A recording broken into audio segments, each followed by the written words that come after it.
আসসালামু আলাইকুম, আশা করি আপনারা সবাই ভালো আছেন। তো আমাদের ভিডিও স্ক্রিনে একটা কালো খাঁচা দেখাচ্ছি আপনাদের, তো আপনারাও দেখতে পাচ্ছেন। তো যাই হোক, এই খাঁচাটা মনে হয় সবার কাছেই পরিচিত, কারণ যারা ফেসবুক ইউজ করেন বেশিরভাগ ফেসবুকে সবসময় এই খাঁচাটা নিয়ে অনেকে অ্যাড দিচ্ছে। তো অনেকে এই খাঁচাটা কিনতেছে যে এতে প্রচুর পরিমাণ মাছ পড়তেছে, মানে লোভে লোভে যে এটা দিয়ে একটা মাছ ধরবো, একটা নেশা আর কি, মাছ ধরা যাদের নেশা আছে তারা বেশিরভাগই কিনতেছে। তো যাই হোক, আমাদেরও খুব একটু মাছ ধরার নেশা আর কি, আর আমাদের দিকে তো মনে করেন অনেক ধরনের মাছ থাকে আর কি, যেহেতু হচ্ছে আমাদের মাছগুলো আপনাদের দেখাইছি। তো সেই হিসাবে আমরা খাঁচাটা একটু নিয়ে আসলাম যে অনলাইন থেকে অর্ডার করে। তো আপনারা যারা নিচ্ছেন আজকের ভিডিওটা তাদের জন্য আর কি। তো নেওয়ার আগে আমাদের ভিডিওটা একটু আপনারা কন্টিনিউ করবেন, মানে পুরোটাই দেখবেন যে আমরা কি খাবার দিলাম আর খাবার দেওয়ার পরে আমাদের এখানে মাছ পড়ছে কিনা, মানে সবকিছু আপনাদের একটু দেখতে হবে, কারণ এটা দেখার দরকার আছে। কারণ আপনারা না বুঝেই আর কি অনলাইনে অর্ডার করতেছেন যে অনেক বেশি মাছ পড়ে এতে। তো শেষ পর্যন্ত ভিডিওটা দেখেন, দেখলে বুঝতে পারবেন যে আসলে মাছ পড়ছে কিনা।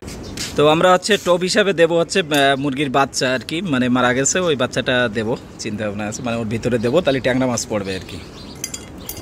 তো এই মুরগির বাচ্চাটা হচ্ছে সিলে নেওয়া হয়েছে, সিলার পরে আর হচ্ছে ফিট নেটে বেঁধে দেওয়া হয়েছে আর কি, দিয়ে এটার ভিতরে দেয়া হবে, দিয়ে দেখা যাক মাছ ওঠে কি আর কি। তো এটার ভিতরে খাদ্য দেওয়া হয়েছে, ওই যে মুরগির বাচ্চাটা মানে ট্যাংরা মাছ আসবে সেই জন্য, মানে দেশি যে ট্যাংরাগুলো আমরা দেখাই। তো সাথে হচ্ছে মানে ওর ভিতরে একটু এটা দিয়ে দিতে হবে, মানে একটু ভার না হলে আবার ডুববে না আর কি, এই জন্য ইটের।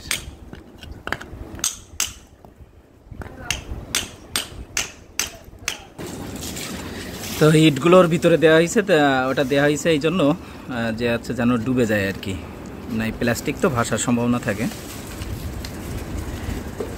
আর কি। দেখা যাক কি হয়, মানে এটা সিস্টেম হচ্ছে এর ভিতরে মাছ ঢুকলে আর বেরোতে পারবে না আর কি।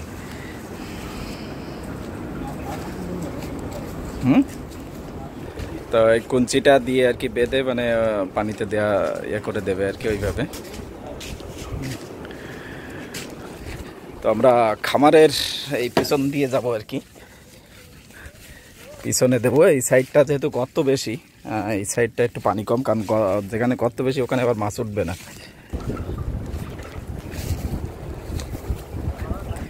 তো দেখা যাক কি হয়। কোন সাইডে দিবি? হ্যাঁ, ওই জায়গায় দিবি, ওখানে হবে মাছ আসবে না ওখানে, তা দে, ওই যা দে। তো এই যে দেখেন ডুব দে না, একদম ডুবাই দিয়ে, তাহলে একদম মাটির সাথে লাগাই দে। লেগে গেছে? তা থাক, এইবার সন্ধ্যার দিক তুললি। তো আমরা এটা ওইভাবে দিয়ে রাখতেছি আর কি, মানে যেহেতু পানিতে এখন নামা যাবে না, এখন বিকালবেলা তো পানিতে নামবে না, এই জন্য মানে ওইভাবে দিয়ে রাখছে কুঞ্চি দিয়ে। তো তারপরে আমরা আর কি সন্ধ্যার আগে একটু তুলে দেখবো কি অবস্থা হয়। তো আমরা মোটামুটি হচ্ছে সন্ধ্যা পর্যন্ত রাখলাম, তো খাঁচাটা তোলার সময় চলে আসছে। তো আমাদের এই পিছনে কিন্তু প্রচুর পরিমাণ মাছ, এখানে যদি খালি বসিও ফেলায় তাও মনে হয় মাছ পড়ে, কারণ এরকম মাছ আছে এখানে। তো যাই হোক, এই খাঁচাটা যখন দিয়েছি, দেওয়ার আড়াই ঘন্টা পরে তুললাম, তারপরে আবার দিয়ে রাখলাম, তারপরের দিন সকালবেলা তুলছি, তারপর ওর ভিতরে কোনো একটা পুঁটি মাছও যায় নাই। তো যাই হোক, এই খাঁচাটা আপনারা কিনেন না, এটা একটা ফালতু জিনিস, এটা একদম মানে ভুয়া, এর ভিতরে কখনোই মাছ যাওয়া সম্ভব না। তো আপনারা কেউ আমার মতন এটা কিনে টাকা নষ্ট করেন না।